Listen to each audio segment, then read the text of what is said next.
ദാരുണമായ ഒരു റോഡ് അപകടമാണ് 22/12/2025 SP ഓഫീസിന് സമീപം പാലോളി പാലത്ത് സംഭവിച്ചത്. ഈ ആക്സിഡൻറ്റിൽ ഒരാൾ മരണപ്പെട്ടിരുന്നു. ആദ്യമായി ഖേദം രേഖപ്പെടുത്തുകയാണ്. ഈ ആക്സിഡൻറ്റിൽ ഉൾപ്പെട്ട വാഹനങ്ങൾ KL 10AY 4524 stage carriage, KL 56X 1353 motor cycle.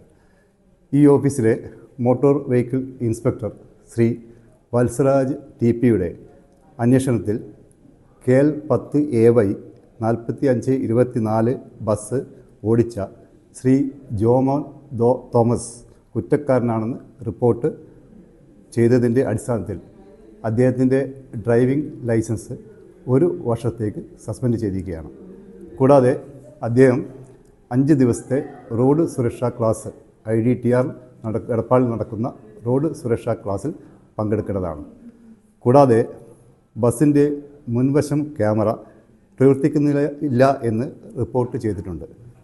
കൂടാതെ ഈ ബസ്സിൽ അന്ന് ഡ്യൂട്ടിയിലുണ്ടായിരുന്ന കണ്ടക്ടർക്ക് ലൈസൻസ് ഇല്ല എന്നും റിപ്പോർട്ട് ചെയ്തിട്ടുണ്ട്. അതിൻ്റെ അടിസ്ഥാനത്തിൽ ബസ്സിൻ്റെ പെർമിറ്റ് റദ്ദ് ചെയ്യാനുള്ള നടപടിയും സ്വീകരിക്കുന്നതാണ്.